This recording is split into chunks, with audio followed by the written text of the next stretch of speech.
Hello, abnormal family. I've got another Bigfoot encounter for you that I want to share with you. This one comes out of the state of Oregon. He came across Bigfoot in the forest, and this is an encounter that this gentleman had, and I wanted to share it with you. He says, I was hiking up the Cascades in Oregon. I was in a more remote area of the range. On the sixth or seventh day on the trail, the hair on the back of my neck started standing up. I chalked it up to being a mountain lion in the area. But the weird thing was the uneasy feeling never left. That night is when I heard the howling. It wasn't wolves or bears or any other animal I'd ever heard. The closest thing I could relate to is the noises of apes and monkeys make. This persisted for the next few nights. Eventually things started rummaging through my campsite. Naturally, I assumed it was a bear or raccoons. But then on the 11th day, I woke up and my food bag was removed from the tree. Something had cut the line through. All my food was gone. I decided to keep pushing. I had 4 days left till the end of the trail. I'm familiar with what I can and can't eat in the area, and I could always fish for food. The same nightly activities occurred, and on the 13th night, something started throwing rocks at my tent. For some reason, I lost it. I screamed into the darkness for whatever it was to leave me alone, hoping it was just some person messing with me, and maybe they'd scream out, sorry mate, or something. Instead, it grew quiet for the first time in nights. Nothing could be heard. Then a scream, louder and more vicious than any other night, cut through the night. Then nothing, complete and utter silence again. Despite it being quiet, I wasn't able to sleep that night. I just waited. The next day, I continued my hike, dead tired, just wanting to get out.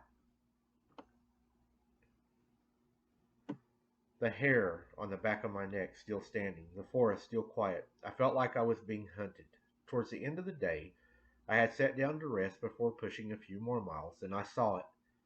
Something tall and large, bigger than any man or animal I'd seen, sliding through the forest, not making a noise.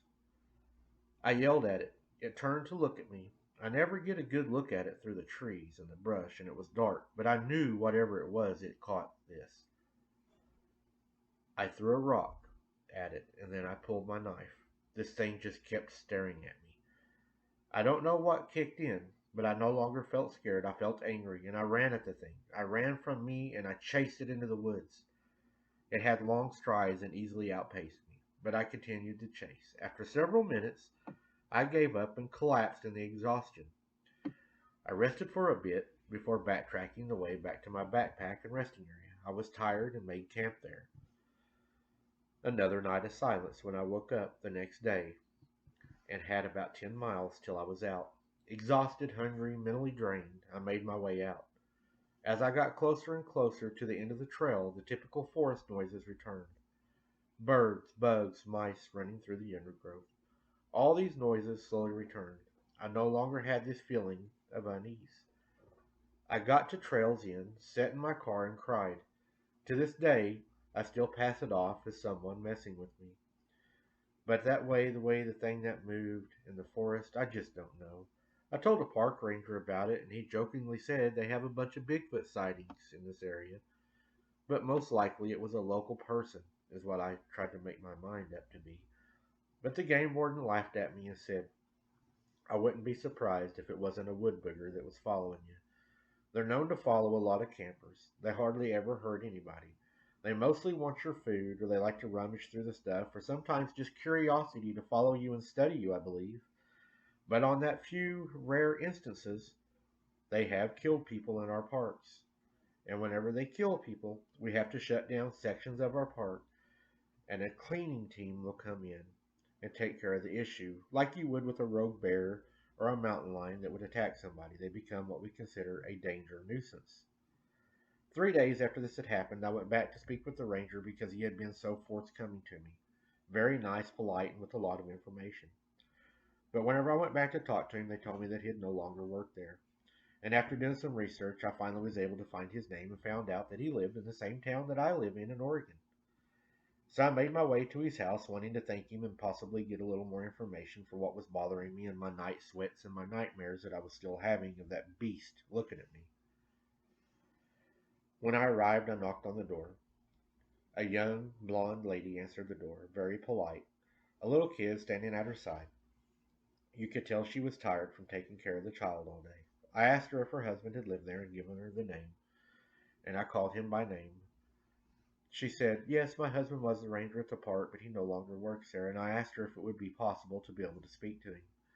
She said that would not be possible, and when I asked her how I could reach him or maybe leave a note for him, she told me that he was killed in an accident, that just a few days earlier he was on his way home and had fell asleep and drove off the road, rolling his car down the gorge. To this day, I feel like there was more happened than what I know, and I don't feel like digging any further because I don't want to be the next one having an accident found in a gorge.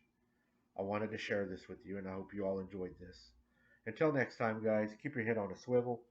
Do you think him chasing it is what caused it to stop chasing him? Or do you think he just got lucky?